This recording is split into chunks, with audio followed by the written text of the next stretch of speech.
Lines 52 through 54 speak to the possession. You may choose a date or the number of days after the deed is transferred. It is difficult to ask the seller to deliver possession on the same day the title transfers unless the home is currently vacant. Be sure to leave a day in between title transfer and possession if the home is occupied. This makes it a great deal less stressful on all parties. A best practice is to inform the buyer not to schedule moving on the weekend right after closing if it can be helped. This way, if there is a delay, it is a minor inconvenience instead of a complete disaster, with the seller unable to get out of their home as the buyer's moving truck sits idling in the driveway ready to move them in. Lines number 55 through 64 inform the seller that they are to convey marketable or clear title to the buyer. If in fact they cannot provide clear title, the buyer is released and the earnest money returned to them.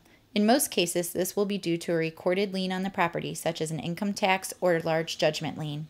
Lines 66 through 80 refer to how the prorations will be calculated. In the state of Ohio, we are always anywhere from 6 to 12 months in arrears regarding property taxes.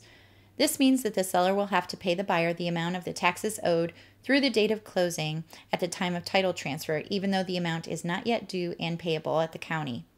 This paragraph also states that if there is city water, an amount will be withheld in escrow until the final bill is submitted and paid, or released to the seller if the final bill was paid. $150 is a customary amount. If there is an agricultural tax recoupment, it must be indicated on line number 79. Lines 82 through 104 refer to the additional charges, closing costs that will be charged through escrow to both buyer and seller. These terms override any escrow letter that will be supplied later. So if you need to make a change, an addendum needs to be drafted and signed by all parties and the escrow letter adjusted.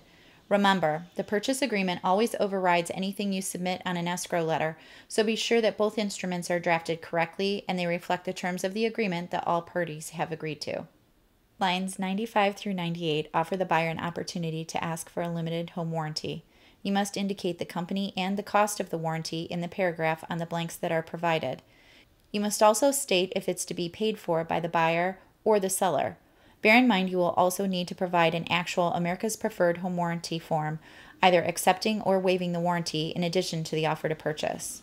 Lines 100 through 104 indicate the approval of the buyer and/or seller to have the escrow agent release a copy of the HUD-1 settlement statement to the brokers. This should always be checked yes. Line 106 begins the inspection contingency paragraph, and it is lengthy. Be sure you have a clear understanding of the inspections that a buyer wishes to have, as well as who will pay for the elected inspections and the time period they are to be completed within.